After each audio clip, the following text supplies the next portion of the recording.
Okay, guys. So when we start with Scala, right? So first of all, let's go through quickly the history of Scala again. So Scala was kind of discovered in the year 2000, right? By the guy called Martin Odesky, the same guy who wrote Java C and Java Generics. And the Scala came in real production in year 2011 when the company called TypeSafe acquired it and distributed across industry. Right now we are in year 2000, like in 2016 it started becoming more quite mature, but as of 2021 Scala is, when we say it's a major language when we work with the Spark development, because Spark itself is written in Scala. Okay. So when we talk about features of Scala and why Scala is obviously open source. Strong typing means it's all the errors have been checked on the compile time rather than on runtime, right? When we talk about syntax of Scala, we need to write very small lines of code to do the same functionality, which in Java or other programming language, we need to write a lot of code. Scala runs like Java on the Java virtual machine, so it's machine compatible.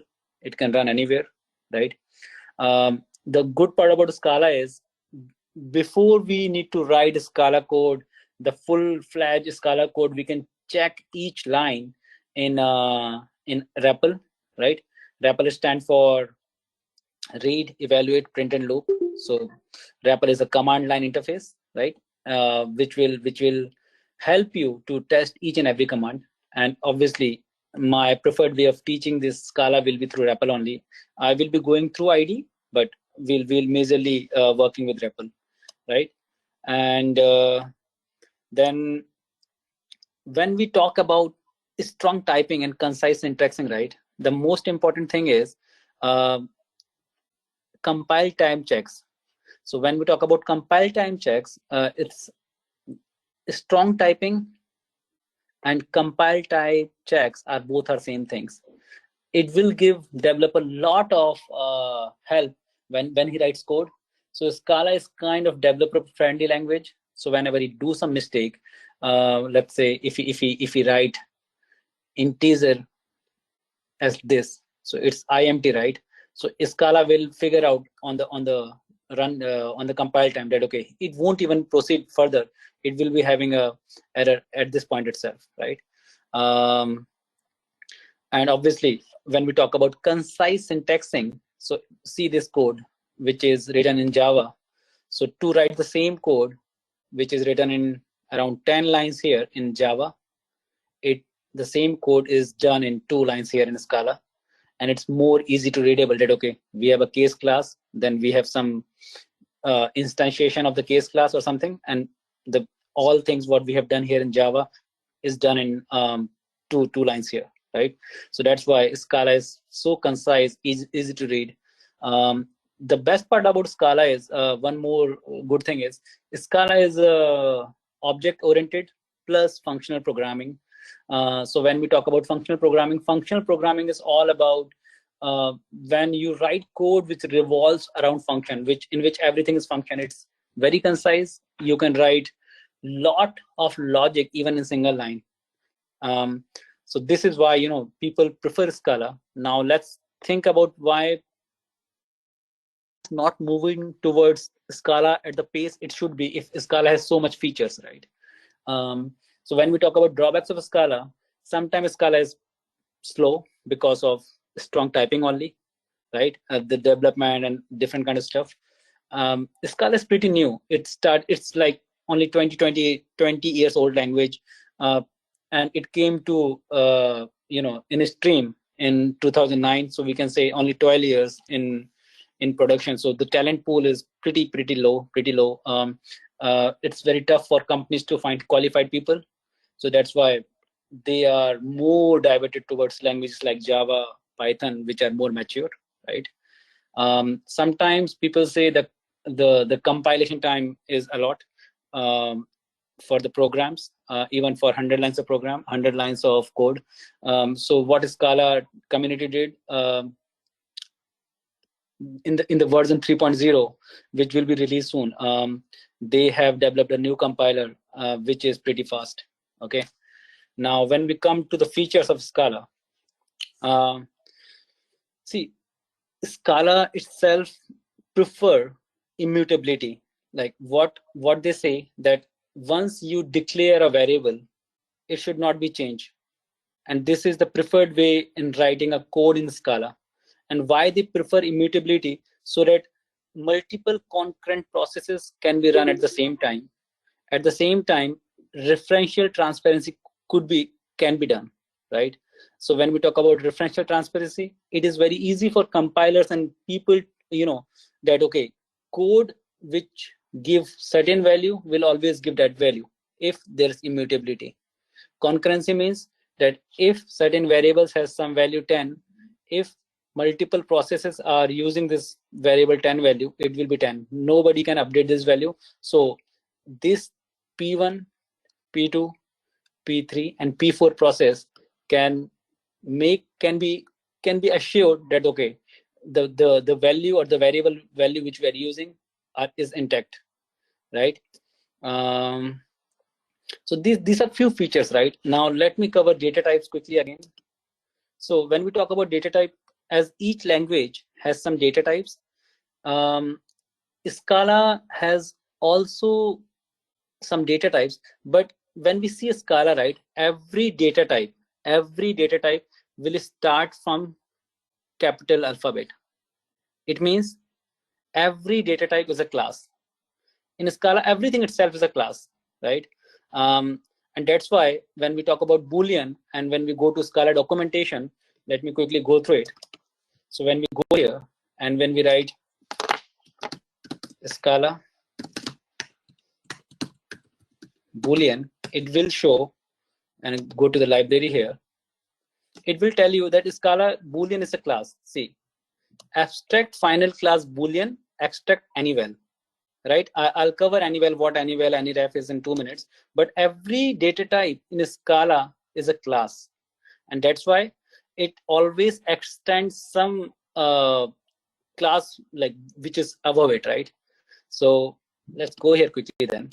So we have Boolean, and Boolean obviously is, all the data types are pretty same as the other languages. Like Boolean is true and false. Byte will start from -128 and goes till 127. Short will go from 32,768 to -32,768 to 32,767. Char will be like 16-digit unsigned unique character, right? And then string is a sequence of character. Now, as I was showing you here, that every data type in Scala is a class, right? So the question arises now, from which class different data type are inheriting the properties, right? So the parent class of all the data types is any in Scala.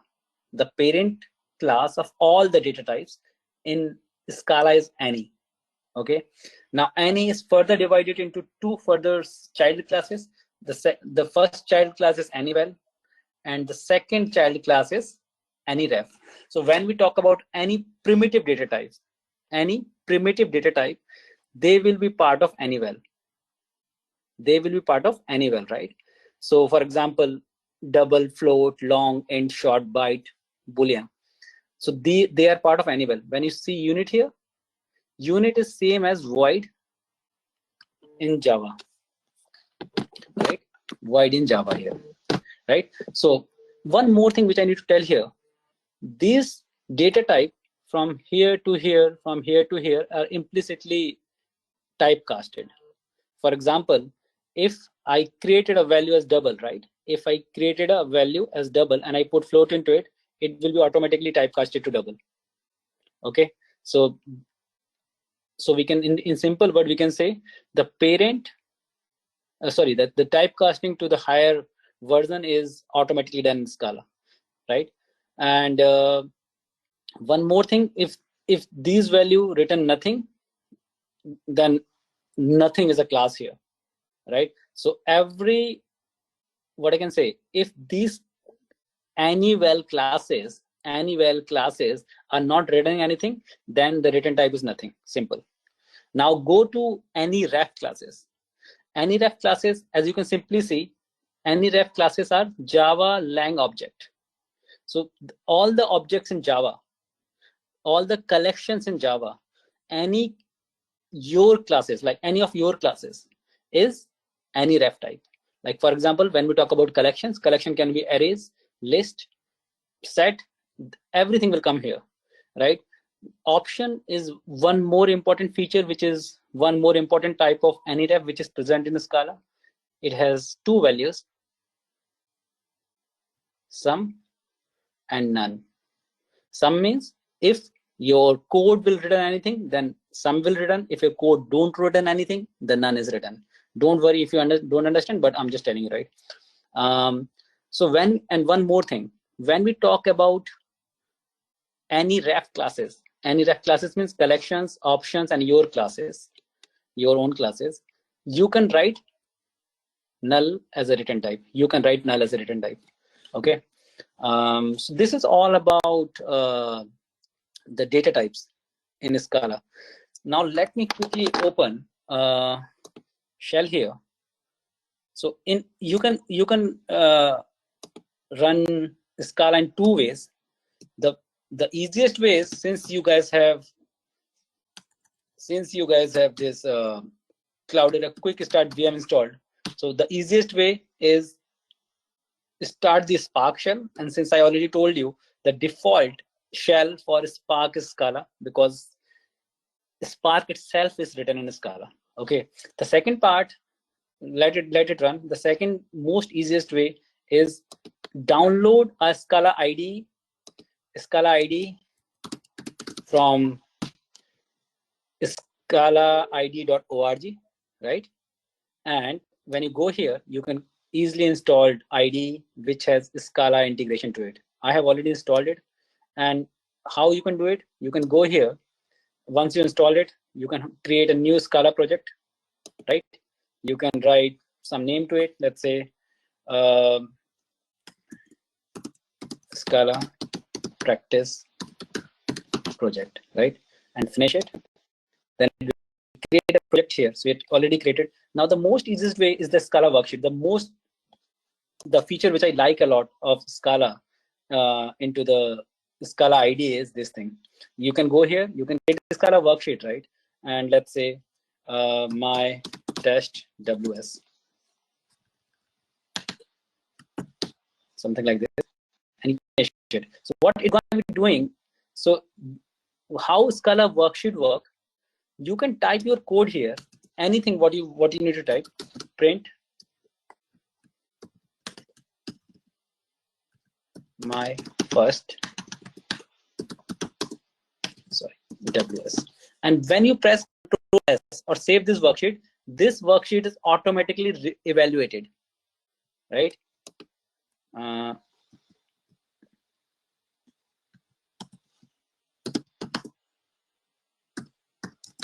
just doing something.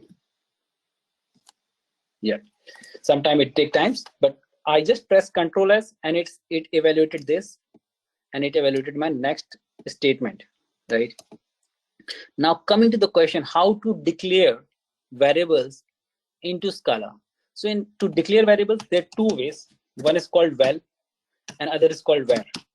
Okay, so when we talk about val is immutable, right? So the most easy part to declare Scala variable is you can give some name A. You may or may not want to give the data type and then some value into it, right? Even though you don't give this data type, Scala will try to infer the data type from this. Okay, so let's do one thing. So val v is equal to 10. So even though, and let's say, let's remove this. I'm pressing Ctrl S. So what Scala is doing for me, Scala has created two variables. Obviously, I gave the integer variable here, and that's why it gave the integer here. That okay, it created a variable called A with has integer and the value is 10. But since, see here, I have never given any variable in the data type into it, but still it returns an integer here. Why? Because Scala inferred the data type from the values, right? So as I told you that val means immutable. Val means immutable. So if I want to put some other value into it, so it is not even compiling here, right? What is saying? Reassignment to the val, right? So let me show here. It will, since it will not compile now, so it is showing me some error here, right? Now let's go here to the same thing. So we'll say val a is equal to 10. Okay, it will create a value variable a for me with int. Now if I say val a is equal to 11 here, so it will give me the error. Let me expand it for you guys. So it will give reassignment to the val, and that's actually a good thing. That if we want to create a static variable, if we want to create a one-time value variable that the value cannot be changed, we'll go for val, right? Now let's go for var. So when we go for var here, so we'll say var I is equal to 10, right? It created a var for me. I can say I is equal to 11. It will say I. It assigns some value, and if I want to see the value of I can say I. See, I can reassign value to var without any issue, right? So how to declare value into Scala? There are two parts. One is called val. The second is called var. When we talk about val, it is immutable and this is mutable, right? The value cannot be assigned. Value can't be changed here. And here the value can be changed, right? In Spark, when we write in future, when we write code in Spark, this is the most preferred way. And Scala developers will prefer val even when they write the normal code because of these two things. That referential transparency and for concurrency. Spark is a distributed framework, distributed processing framework, and that's why concurrency is important and referential transparency is important, right? So val and var done. One more topic which I covered is type inference. So Scala will infer the type from the value, right? So you can define variable with type or without type, right? And this is what I wrote here, that when I write 1, 2, 3, it will always default to int. When I write 1.0, it will always default to double.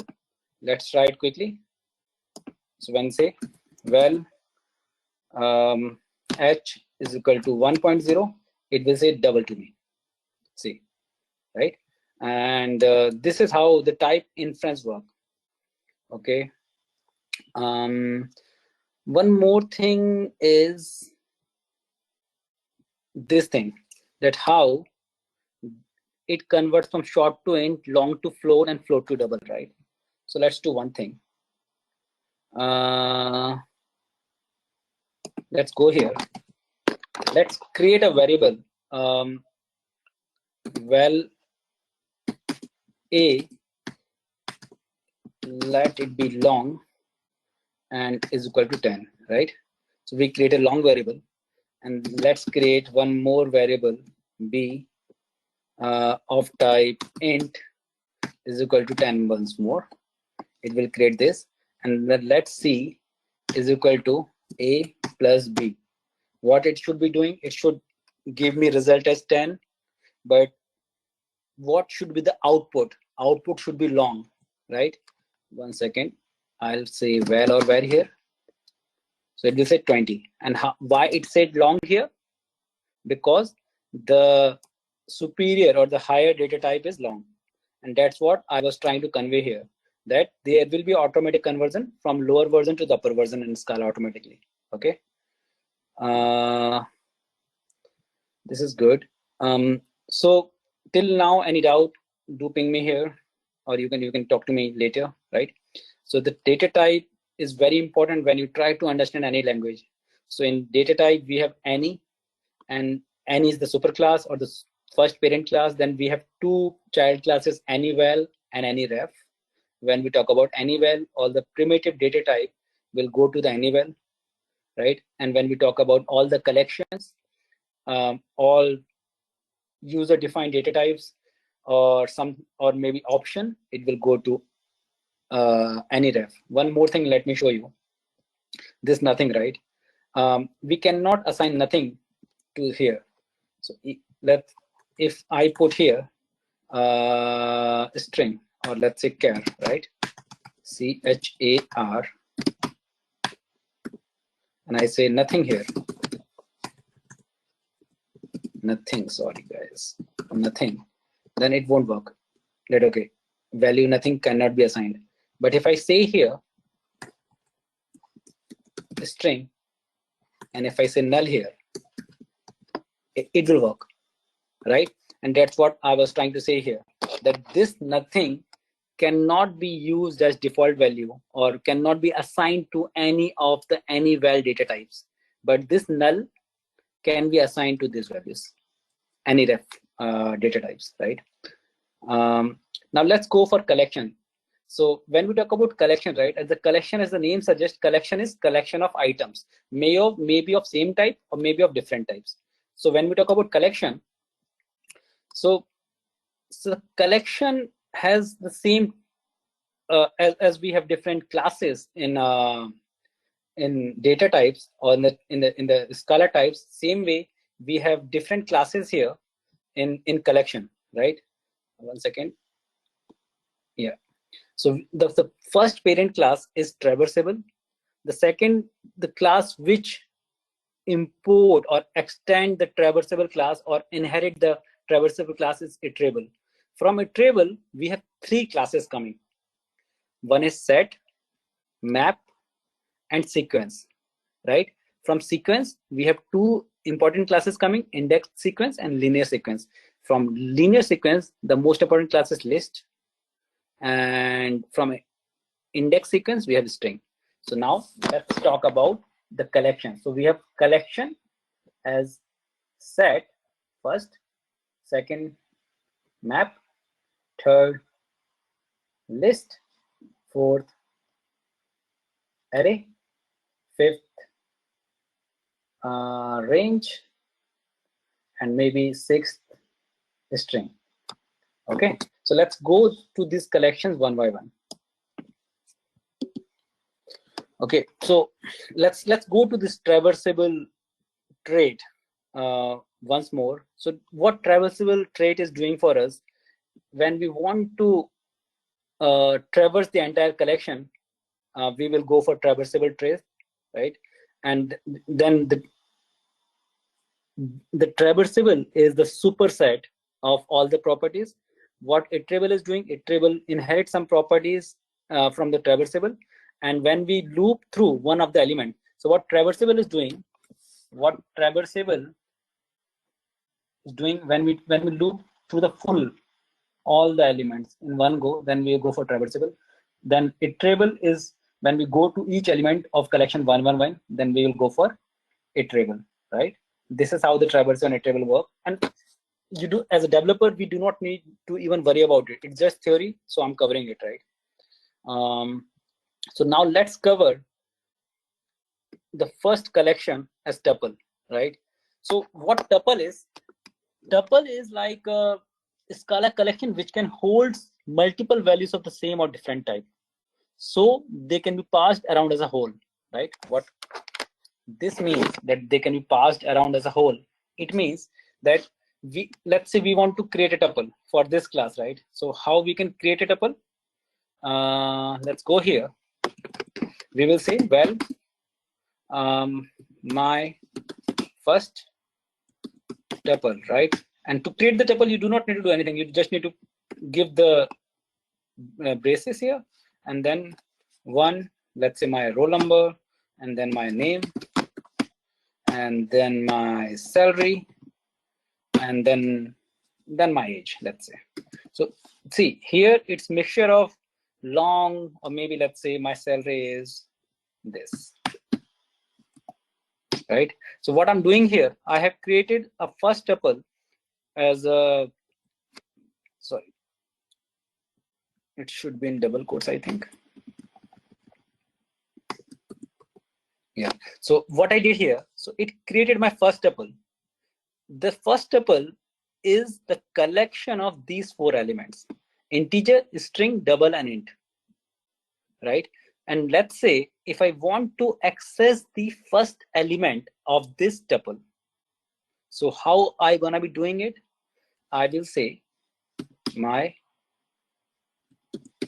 first tuple is equal to, sorry, dot underscore 1. So what it will give me? It will give me 1. My first, okay, sorry, empty first tuple. So it will give me 1, right? It gave me the first tuple. Now let me do. In this way, you need to access the element from the tuple. Okay. So what tuple is? Tuple is immutable. So you cannot mutate or change the value of these elements, right? What I'm trying to say here, that if I say that, okay, if I need to change my name to Neil, it won't work. What it will say, see, this is very important thing, right? In fact, let's do one thing. So what it is saying, reassignment to val. So let's do one thing. So let's create this tuple as where, right? And let's name it simple T, just for the reference purposes. So it will create a new tuple, and then what I'll do, T dot 2 is equal to, let's say I want to name. So what it will say, see, now this is important, right? What I did here, I created a tuple as where, right? I created a tuple as where. Then what I did, I tried to assign or try to override Nilendra here with name Neil. But what the error came, that I'm reassignment to the val. What Scala is doing behind the scene, although I'm creating a variable here, var here, still all the elements or the tuple as a whole is immutable. Okay, this is what it proves, right? Now there's so many methods available in tuple, and I won't be covering each and every method, but to see what methods are available, you need to say T dot and then press the tab here. So it will show you each and every method, what you can use as a part of tuple, right? For example, see this simple thing. These are methods. _1, _2, _3, and _4 are methods, right? Then copy, toString, different steps are met. Let me do this toString for you. Not sure how it will work, but let's say toString, and I will say this. Sorry, this. I'll say where k is equal to this. What is saying? Too many arguments. Yeah, so it converted it to string now. Okay, so this is how you need to convert a string. Now, when you convert a string, you can parse through them. You can do all the string operators, right? So when you say k dot and you press tab here, it will show all the methods which are available for string. So many methods, right? Replace all, length, trim, different kind of stuff which you can do with string, right? The next collection is map. So what map is? Map is a Scala collection of key value pairs, right? It is same as hash table which you have in Java, right? We can use key to access the value. The keys of map should be unique. The values can repeat themselves. Like for example, if we want to create a salary mapping, we need to create a mapping of employee and salary of company. Multiple employees can have same salary, but in fact, employee ID and salary. So multiple employee IDs can have same salary, but there cannot be multiple employee IDs in the company, right? This is what it is written here. The keys cannot be repeated, but the values can be, right? The default Scala map is immutable, but we can have mutable map as well. Okay, we need to import or we need to define a Scala collection mutable map. How to define a map? It's very simple. So let's do here. So we can say val m is equal to then map, and the first is key, and then you need to use value like this. Let's say Hadoop, right? And then comma to the same arrow here, and then you need to say, let's say hive, and hit enter, right? So it will create, by default, it will create a Scala collection immutable map, and then it will infer the data type automatically as Scala did, right? And then let's say if we want to, how map work? Map will work with like this. So you need to give the value, you need to give the key, it will return a value, right? Now, if we need to see what different elements are available for map, you need to say dot and tab. So it will say, it will give you different functions which are available, right? So let's say I need to see keys. I'm not sure whether it's there. So map dot keys. So it will give me all keys, right? There are 2 keys. Now if I need to see all the values, it will give me all the values, right? And one more thing is head and tail. This is common function with most of the collection. So what it did, it gave me the first collection, right? The first set of the map. What tail will be doing? Tail will give me everything except the first. Since I have only 2 elements, it will only give me the last element, right? And when I say ham up and tail, it create me immutable again, the same thing, right? I'm not sure.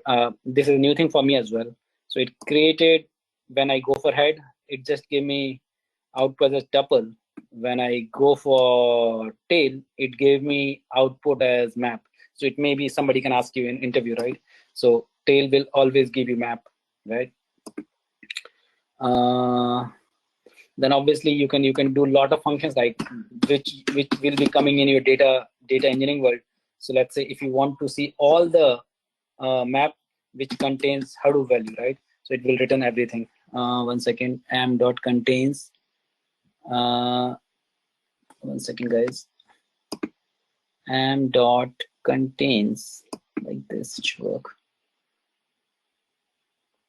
Okay, sorry. It will always have founded strings am dot contain 1.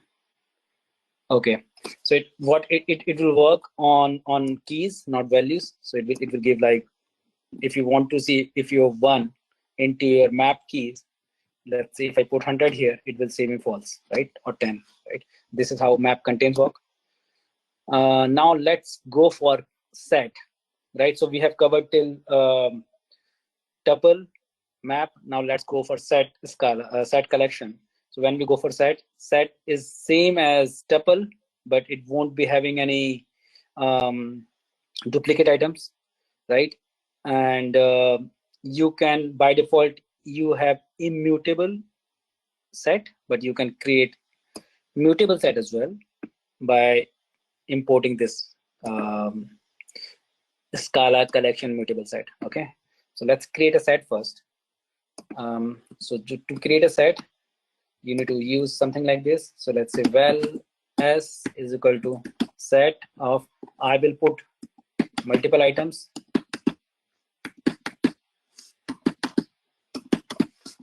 I have duplicated all the items, but when it creates a set, it will remove everything, right? And it is unordered set of elements. Okay, and there's so many things like the same. We can do head, we can do tail, we can check is empty, right? So let's quickly do one thing here. So s dot is empty. If we need to check whether our set is empty or not, then we can say empty. Yeah, these classes are pre-imported in like all these classes, right? Any val, any ref, any class, nothing, null, everything will be pre-imported. Okay, but when we need to go for immutable, then obviously we need to write explicitly here. Okay. So we can do n number of things in set or in any other collection, right? So I will be covering multiple actions or multiple functions in. See, whatever I'm writing in map, set, array may work in all the collection. For example, let's say s.max, it will give me 5. s.min, it will give me 1. s.head, it will give me only 5, right? s.tail, it will give me everything except 5, right? And when we go for tail, it will always create the same set, right? New set for me, right? So when we go for res 16 here, it will return the same set 1 2 3 4, right? So tail will create a new set for you, or tail will create a new map for you, right? Now let's go for array. So array is same as Java array. How you need to create array? So you'll say, well, my array is equal to array, and then these brackets. And array, with array we have, I'm not sure whether tail is performing sort, but we can look into it in 2 minutes. Okay. So the array is a collection of similar types of element. 1 2 3 4, whatever elements I can write. I can say it will create array for me, right? But if I create a new array, my AR1, and I'll put here length, it will fail. Oh, it worked. Okay, it worked, right? Because what it did here now, for this array, it created integer array, right? But for this array, what it did, it created any type of array. And when we go for the data types, what any means, when Scala don't understand which data type it is, it will always go for the parent data type. That obviously the data type will be of any type. It won't go outside this, right? And that's what Scala did for me, right? And let's go here. And arrays are 0 index based. Tuples are first index based. Map is obviously, map has their own keys, so they use their own keys. So let's say if I want to use my air, the first element, right? So I'll say 0 here, and it will give me first element. Okay, so it gave me first element, right? Arrays are by default mutable. So when I say here, now let's say I need to put here, let's try one thing, right? So my array is integer type array. The first element is 1. Let's say I want to put million into first element. Will it work? It worked. No, it didn't work. Why? Because what I did, I'm trying to assigning a string to the integer. But let's say if I want to replace this first value, like the 1 with 100 or 1000, whatever, it will, right? And when I say 0 now, it will return me 1000, whatever, 10,000, right? So what we've seen here, that arrays are mutable. We can change values into the array easily. Arrays are, this is something new for me. Arrays are preferred to be of the same data type. So that's why this is the most preferred way of writing array. I'm not sure about this, but it worked. Okay. We can create multi-dimensional array like this. Okay. Dataflare has a very good articles on different collections, so you guys can go through it. These notes will be shared with you. So we have covered tuple, set, array. Yeah, that's all. I think we have covered all the collections. So obviously I just covered few functions which are available for collection. There are hundreds of functionalities which you can do for all the collection. You need to research all those, right? So now, as I was telling you guys, Let's before we jump to functional programming and object-oriented programming, let's see how we need to define function into Scala, right? So very easy thing, very easy. Same, I'm not sure, I don't remember Python, but I think in Python also we use the def keyword. So we need to define the function using def, then we need to give the function name, then we need to give some parameters. This is optional, right? So this definition keyword is mandatory, function name obviously is mandatory. This can be or cannot be there, right? Return type is, as usual, it can be inferred, but if you have some logic written here which is complex, then you need to give this return type as Scala. If there's if clause, and if clause is written in something like this: if name is equal to Nilendra, then 10, else nil. So in this case, Scala, if we don't give this function type, right, then Scala won't be able to understand whether 10 is coming of the return or nil is coming as a return, like a string is coming or number is coming. So it will give you some error. So in this kind of cases, you need to give here something, or maybe any unit, whatever you want, right? And then after equal to, you need to give the function body. So how you need to define the function? You need to define function like this. Let me define your first function here. So go here. So first is def, right? The second is your function name. So let's say my function func, and then you need to pass some parameters. So let's say I want to pass first parameter, or let's say name parameter, and I need to, name parameter, and I need to give this parameter string name, string as data type. Then I need to return, what I need to return? I need to return a string here. And then I need to give some equal to, I need to start the curly braces, I hit enter, and I need to print this name. Let's say print. In fact, let's do one thing, right? So we'll say, well, A is equal to name, right? Then we will say print. In fact, let it be. And then we'll say print A, right? And then hit enter and this. So okay, this is good example, actually, very good example. Okay, I didn't did it like this, but it happened. Let me explain it to you. So now what happened, right? So in Scala, when you write a function, your last statement is the default return statement, right? Your last statement is the default return statement, right? So what happened actually, why this function failed to compile? Let me tell you. When we do something like, well, x is equal to, when I did like this, print hello, and I hit enter, what should be the data type of x here? Since print don't return anything, right? Print don't return anything, so the default data type will be void or unit. So the unit is the default data type. And as I was explaining it to you, by default, the last statement in any function in Scala is the return. So here, the return type of print is unit, right? But what I define in the function is the string.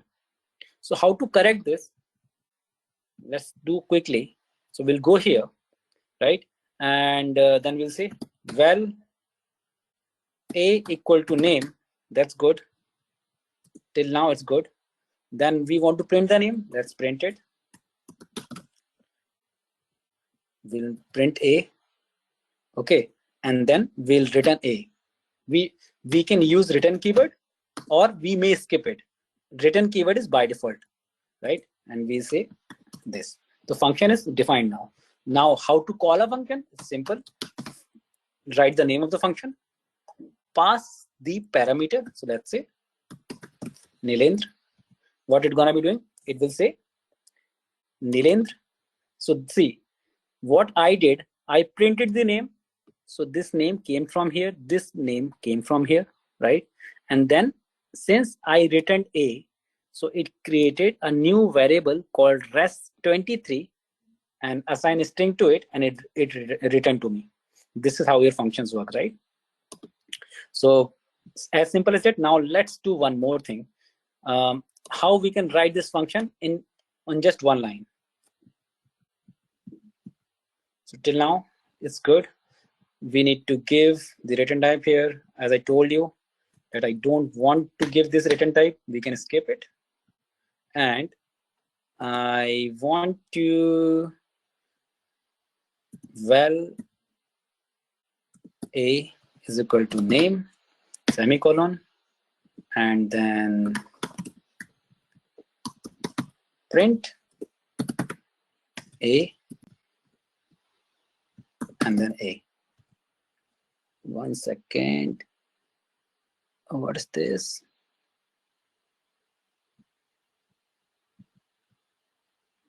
One second. Let's. Oh, sorry.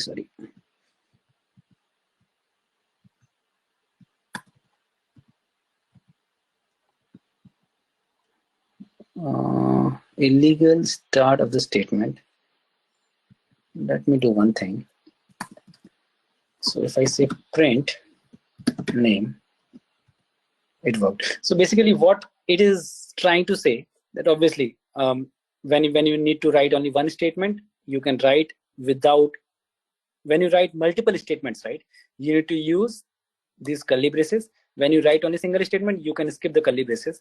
But one thing which I need to show you here, the print, since in this function I skip the return type, I never give the return type here, right?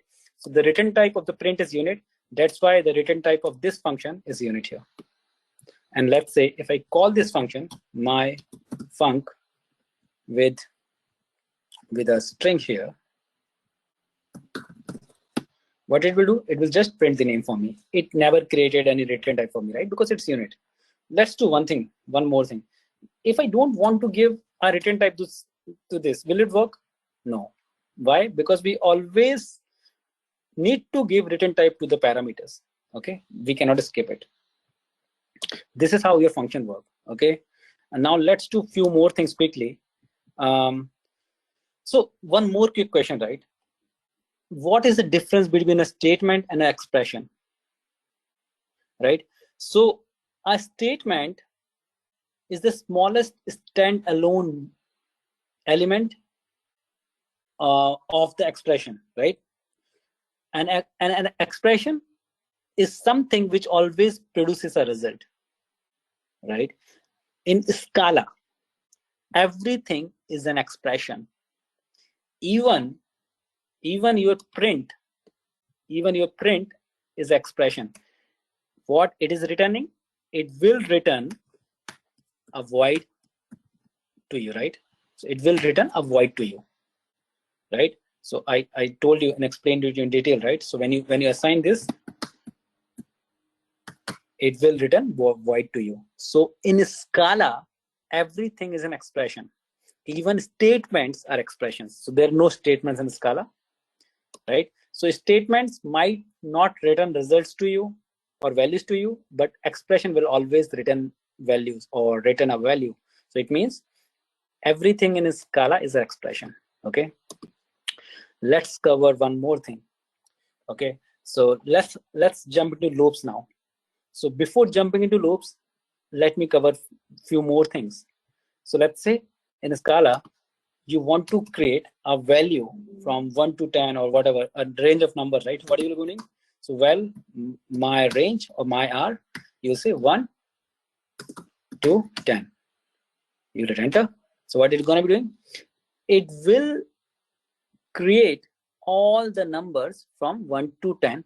And what it did, it created a range for you, right? And now there's one more thing. You can say 1 until 10. It will say 10 is exclusive. If you don't want to include the last number, you will say 10. If you want to include the last number, you will say 2, right? This is how you need to create the number. So let's say if I want to print now, if I want to print all these numbers, what I'm going to do for Yeah, it's the same thing. See, it's the same thing. I missed that collection part, right? So this is the collection only. Scala dot collection dot immutable range. So I explained here, right? Here that you have 6 type of collection. 5th one is range. I missed that here, but it's the same collection, right? So if I want to print everything, so what I say, I like this for I in my R, and then I want to print I.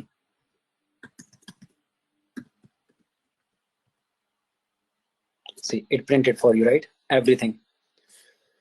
And so this is how your for loop works, right?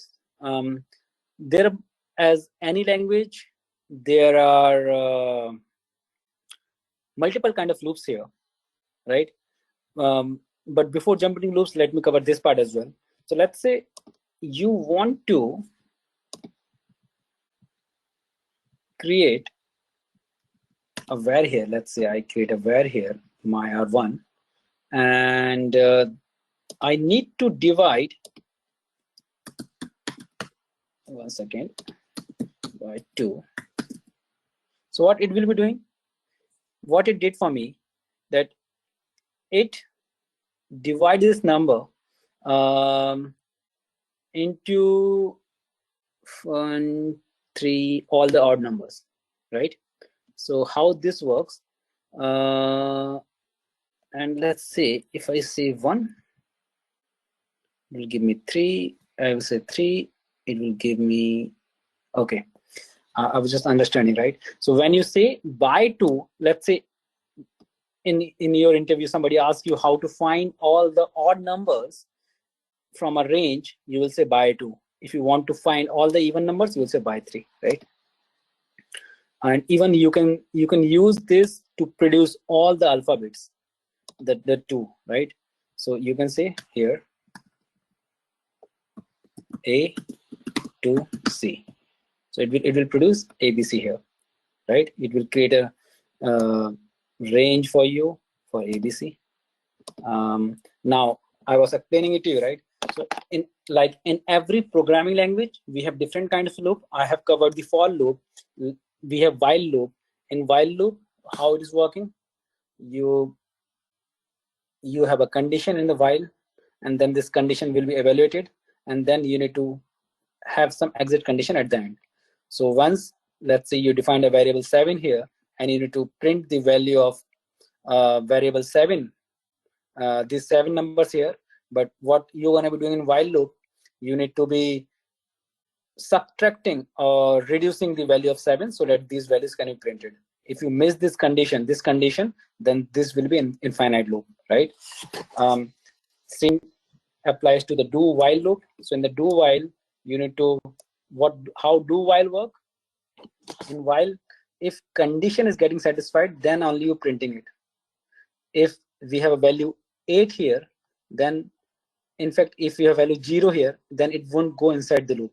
But in do while, what it is doing, for the first iteration, it will print the value, and for the next iteration, it will go through the loop or go through the condition, right? For loop I have covered with to, until, and the good thing about for loop is, see, the for loop is the most used loop in the Scala programming. So when you go for the for loop, you can use the for loop when you want to loop through all the collections. Even you can loop through list, range, arrays, everything, right? So let's say if you have a list with this number of elements, right? And then you can have for loop for odds, and then you need to print all. Let's do this thing, right? It will be simple, not a big deal. So what I can do here, let's copy this.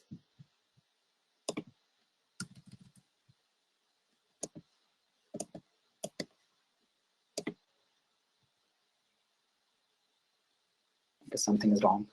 Anyways, let me explain it to you here, right? So what I did here, I created a list of some elements. I need to print all the elements if in the for loop, right? So what I write here, for a in list name is odds. So for a in odds, this is good. If for a in odds, if in the same clause, if a is greater than 3, if a is less than 15. So what it is doing for me, that obviously it loops through all the elements in here, but it will print all the elements which are greater than 3 but less than 15. So what I'm trying to show you here, that we can write a if clause in the for clause.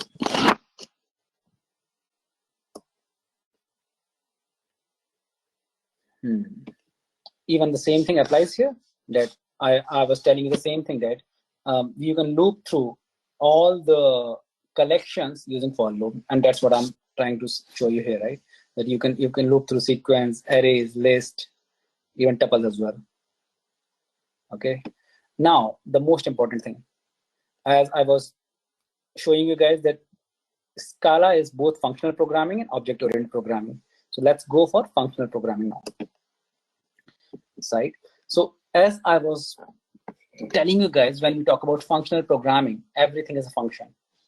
Everything is a function, right? And when we talk about function, we need two things. One is referential transparency and one is concurrency, right? So when we talk about functional programming, we talk about immutability. When we talk about immutability, we talk about two things: referential transparency and concurrency. What referential transparency is, that f of x, when we call a function f on a value x, it will always return the same value. Doesn't matter when we call it, why we call it. Concurrency means if a value is immutable, if multiple processes are reading it, it will always be the same value. It won't matter how much processes are doing it, it won't be changed, right? And this is what the functional programming is all about. So what functional programming says, that functions, when we use function as the central building block of the programs, right, then we call that programming methodology as the functional programming, right? Functional programming is all about two things, right? The first thing is pure function. The second thing is immutability. Now let's cover immutability in two more things. Immutability means programming using constant, which means the value or state of the variables cannot be changed. That same goes with the objects. When we can create new objects, but we cannot modify the existing object state. Thus, the immutable objects are more thread safe than mutable objects. Thread safe means multiple processes can read them together, right? When we talk about pure functions, the pure function has two major properties, two key properties, that it will always return the same value for the same input, right? So let's say we have a function called square root. When we give 4 value to it, doesn't matter, it will always return 2, right? But if we have a function called USD to INR, right? If I give $1 to it, it might return me 75 rupees, it might return me 74 rupees, depends on the market condition. So this function is not a pure function. This function is a pure function, right? Because the first condition is satisfied. The second condition is the function should not have any side effects. Side effects means it should only do the same thing what it meant for. For example, the square root is only meant to give us the square root. It should not do anything. Like for example, if I create a function called square me, I pass one value x here, like here I'm talking about, and then it should ideally do square. It should not print it. It should not do anything else. So what it is saying, that the function should not have any side effects, right? So Scala is a functional language. That now one more thing about Scala is, right, Scala is a functional language in the sense that every function is a value. The fundamental concept of functional Scala is function act as first class citizen in Scala. I will cover this in a lot of detail, but every function is a first class citizen in Scala, and every function is a value. Okay. So when we talk about first class functions, right? So what first class functions is that first class function has three key properties into it, that the function can be assigned to a variable. What it means? What it means that you can write something like a is equal to f of x. So this statement should be true, right? What the second thing is, passed as an argument to other function. So let's say if I have a definition, if I have a function called f1, and if I have two parameters into it, a of type int, then I can have one function of type int which will return int. So this particular function can be passed as one of the parameter to f1. Making sense? So this is a parameter, right? So this particular function is a parameter to f1. So this is the second property. This is first property. This is second property, right? The third property is returned as a value of from the other function. So what it says that now this parameter is done, right? So once it passes the parameter, the third property which can be done is, so let's say we create a function here, and then what we can do, we can call this function and we can pass this a here. So this function itself can be returned as a value. So if first, second, and third properties can be satisfied, first means it can be assigned to a variable, the second means it can be passed as a parameter to a function, and the third is it can be written as a value from some function, then we call it as a first class function, right? Then we call it a first class function. Now, these are functional programming construct which I'm teaching you. So when we talk about higher order function, what higher order functions is that at least one of these properties should be satisfied, right? The first property is this one. The first property is that the function can be passed as a parameter into another function, or it can be returned as a value from one of the function, right? So this is what the higher order function is, right? So let's see this thing, right? So what I'm doing here, that I'm creating a function called calculate anything. Into this calculate anything, the first parameter is integer. The second parameter, what I'm doing here, I'm passing a function. I'm passing a function. How do I know this is function? Using this parameter, using this string, right? So when I use arrow sign here with the return type, then we can say it is a function. So what I'm doing here, I am creating a calculate anything function. I'm creating a calculate anything function. The first thing what I'm passing is int, and the second thing is passing is any function. So that's 2, right? And what I'm doing here, I am returning. So since this is the only statement, right? This is the only statement. So this by default is the return statement of Scala. So let's create it for you guys, right? So I do it, go here, and I create that function. Okay, 1 second. So I'll go here. I created one function. The function name is calculate anything. In the calculate anything, the first parameter is integer. The second parameter is some function named calculate function. The return type from this calculate function is, since I call this calculate function with this integer, so the return type by default is integer, right? So now let me do one more thing. I created one more function, okay? So what this function is doing, this function is calculating square, okay? So let's create this function as well. So this function is created. So if I say calc square, okay, so, and if I pass any value into it in the second function, in this function, it will just return me the squared value of it, right? So let's create one more function, calculate q. What this function say? This function takes one parameter, and it return the cube. Okay, so what I'm doing here now, so if I say calculate cube and I'll say pass here 5, so it should return 125, right? So it's working till now.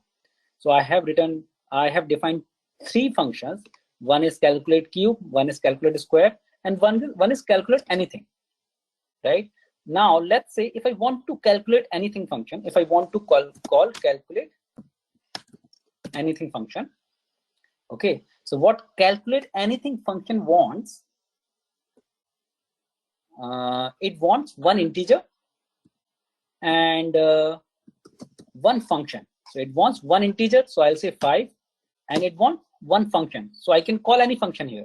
So I can say cal c and I can say square.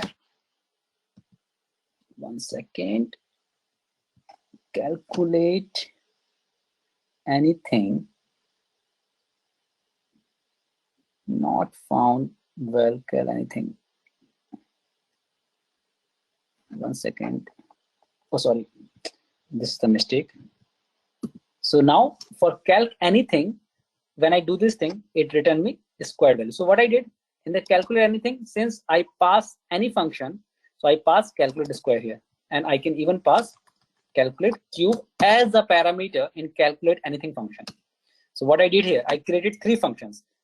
First, calculate anything function, in which the first parameter is integer, second parameter is some function, and I'm inside the body of that calculate anything function, I am calling that function, that function which I'm passing as a parameter. Then I created 2 more functions, calculate cube and calculate square. When I call calculated anything function, I first pass calculated square and I second pass calculated cube. So what it did here, it just replaced this calc function with calc square, and here with calc cube. So now the question arises, which is higher order function? So in this case, calc anything is a higher order function because it has satisfied both this condition. It returns, it takes one or more function as parameter, and it returns function as a result. Okay. Now the question arises, do we need to create a function for, like, do we need to create function every time? If we need to create one-time function, then we do not need to worry about creating function. We can create anonymous function. Anonymous means without any name. So what I'm telling you here, that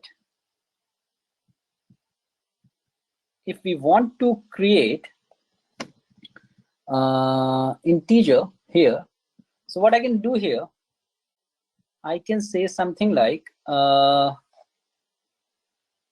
calc function. In fact, let's see from here. One second.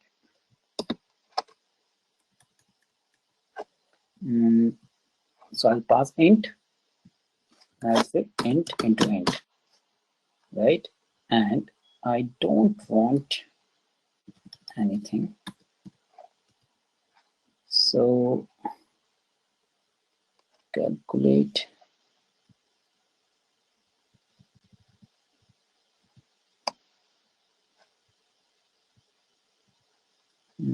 how it works, like it's worked like val a int and then a into a.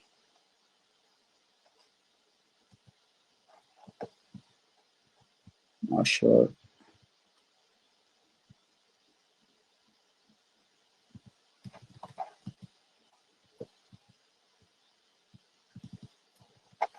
So I'll say number into number. I need to check the anonymous function, but what I'm trying to tell you here, that even though we don't want, okay, 1 second guys, actually I'm giving the wrong example, right? So what I'm doing here, see this thing, right? So what I'm doing here, I'm using calculate square function here, but what calculate anything was doing for me, it was doing something like this: x into x. Calculate anything. Not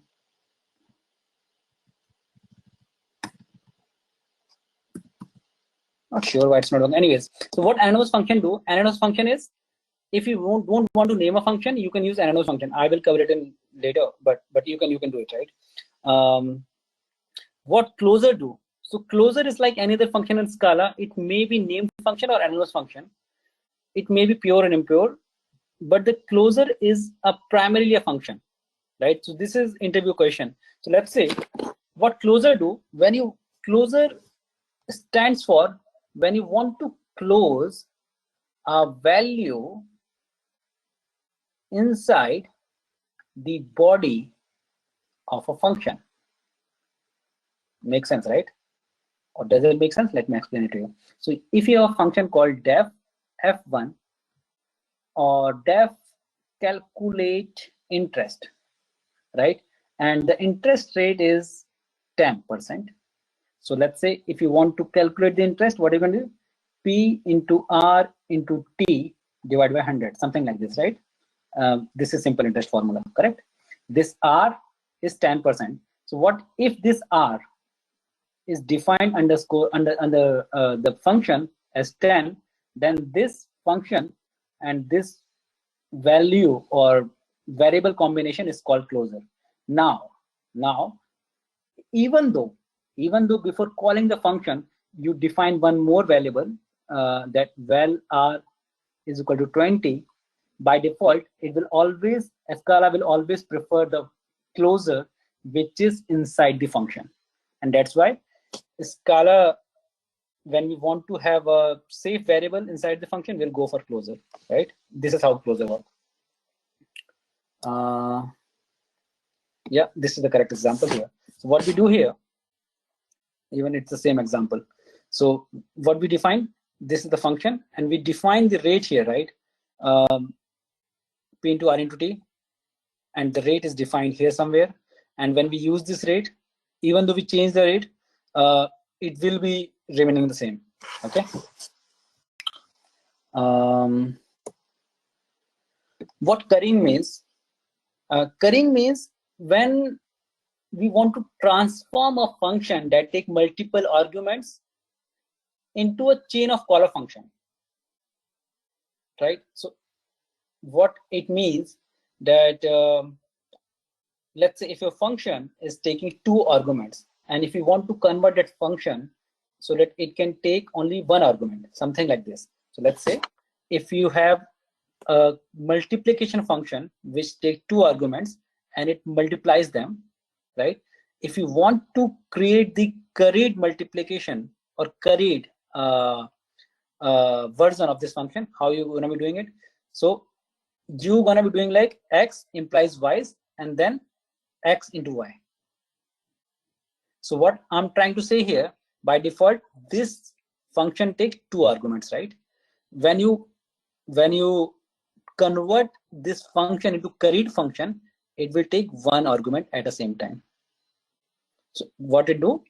It try to convert the function into chain of call to the function. Okay, it may sound confusing, but just you need to convert the number of parameters of the function into last parameters, something like that in curried. Okay. Option I already covered that. Okay, in option you can have 2 values, sum and none, and to get some value from the option you will always use get, right? So let's say if you have some option, I should have something here.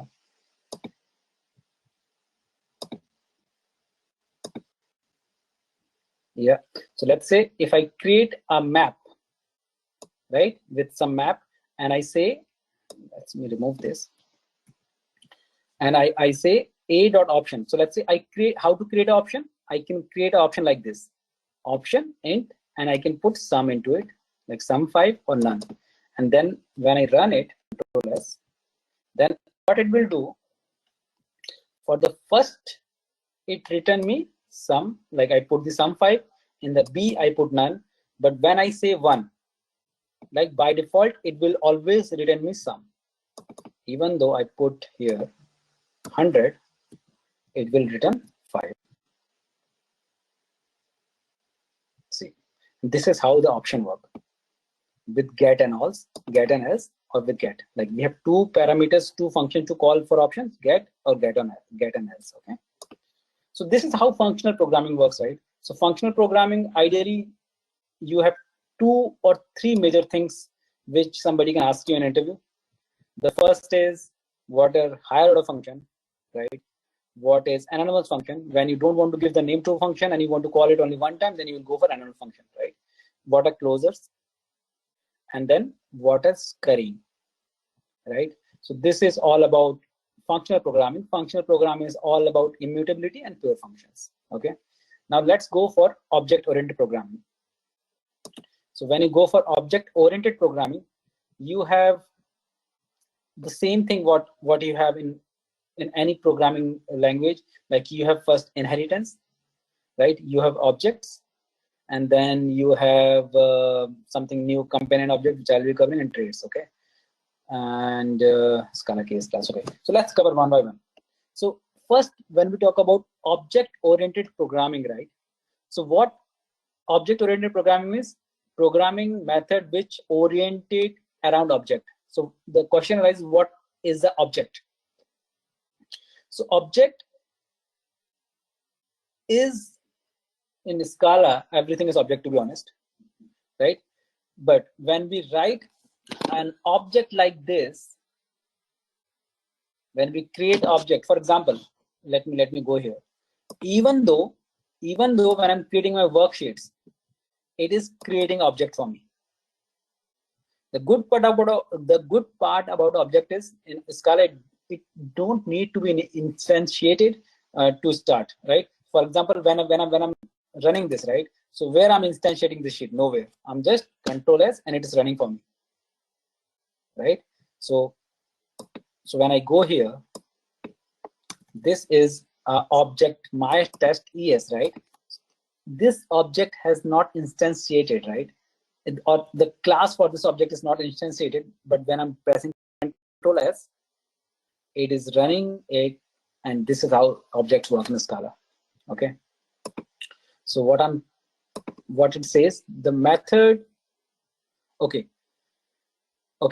So one more thing about objects. So when we declare objects like this, so this is called singleton object creation. And when we declare object like this, so let's say we declare object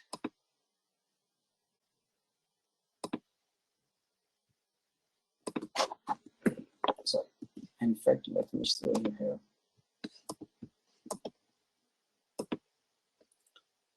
Okay, so what I did here, I defined a logger, object name logger here, and inside that object logger, I define one definition or function with the name info, and I'm passing one string to it. And then what I'm doing, I'm printing that info with some message. Okay. So what I'm trying to show you here, that this object logger can be used anywhere into the same class, like where in the same file, if object and the function or the class has been defined in the same file, then this particular object can be used as a singleton object. It means as a static value, right? So let's say, now let me explain here. So I defined this object logger. Now what I did, I imported, so I defined this object logger in a package logging, right? And what I did, I imported this package logging, and then this object logger here, and this method info here. So what I did, I created one package, first package. I created the second package. Then I imported this first package into the second package. And what I'm trying to show you here, that this second package can be easily imported as a singleton class, one time static value singleton class. So see this thing, this third line. Now, if I want to call this info method into my project class, I can use very simply here. And this is how Scala object works, okay?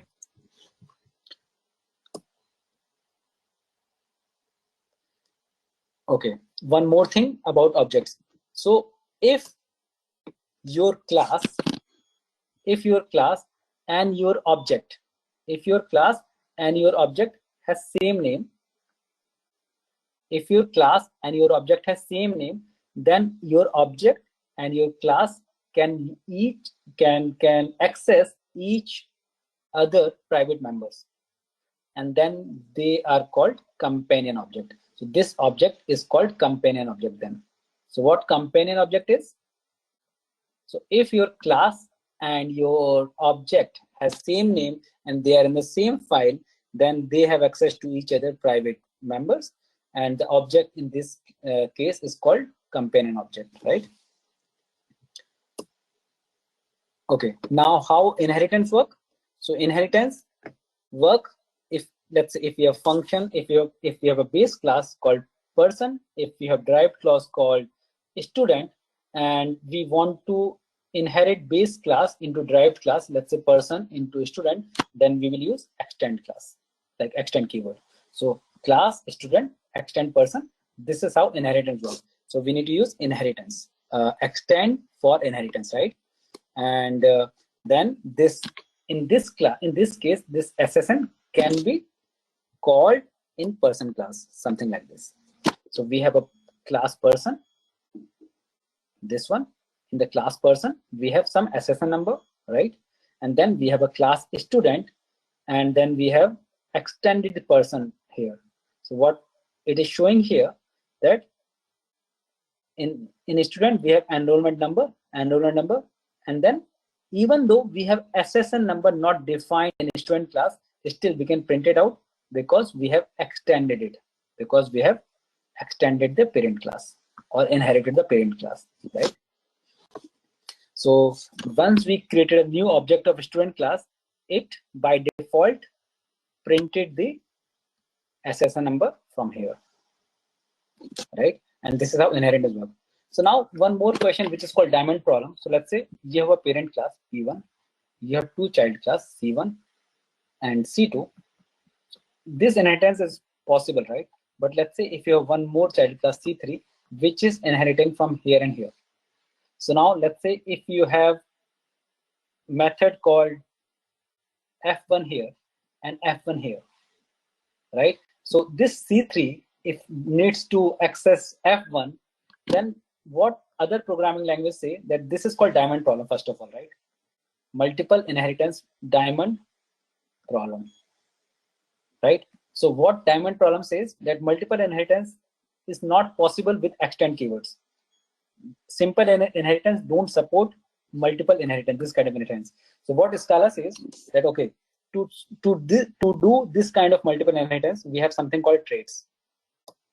So we have something called traits. So traits in Scala are like partially implemented interfaces. It may contain abstract or non-abstract method. What abstract means? That if we just define the definition, def f, and we don't give the body is missing. The body needs to be defined by the person or the class which is inheriting it. Then we call it as an abstract class. So what traits are? Traits are partially implemented interfaces which can have abstract and non-abstract methods, right? It may be that all methods are abstract, but at least it should have at least one abstract method.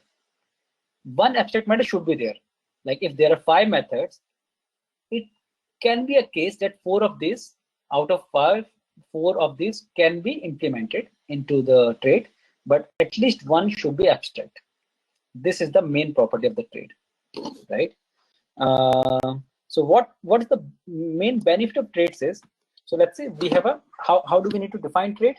We will go for trait A, like how we define class A, right? How we define trait? Simple, trait A. So we define this one example, right? So we define the trait A here, we define the trait B here. Now let's say if my class want to extend both A and B, then I can say my class extends A, and when we want to inherit traits, we will use with keyword. And we can use multiple with now. So with C, with D, and we can have multiple inheritance. Like we can even extend it to 10 classes, 15 classes. This is how the best thing about traits here. So trait is the best way to implement multiple inheritance. And when we want to inherit using trait, we will go with the with keyword. Okay. Okay. Now coming to the Scala case class. So Scala. So see what. So what is class first of all? So class is just a blueprint, and when we define a class, we will use class keyword, right? So class, something like this. Something like this. So what we defined here, so we defined class here with the name my class and with some inheritance, and then what inside the class, we have class bodies. So what class actually is, so class is a blueprint in which you have two types of properties. The first is you will have some members. The second is you will have some functions, right? The members can be a val or where, the function can be definitions, right? How to access those properties. Now, how to, once we create the class, right, we need to instantiate this class to use the members or function of this class. Okay, so now what case class is? So case class is just like regular class, except it is good for modeling immutable data, right? So let me do one thing for you. In fact, this is the example, right? So when we say case class, we do not need to instantiate it. We do not need to instantiate it, and we can use the case class methods and members without instantiating a case class. That's the first property. The second property is whenever we want to model the immutable data, like for example, whenever we need to give structure to a data frame in a Scala, then we will go for case class, right? Whenever we want to compare two classes, we can go for case class. Because in the case class, the equal to operators is defined on values, not on references, right? This one. So in the toString hash code and equal methods has defined for the strings type of thing, right? It is easy for the pattern matching. Okay. Scala case class has all vals. Scala. This is the important thing. Since Scala case class is used to model the immutable data, so by default, every parameter into Scala case class, even though we don't define them as well, they are well, right?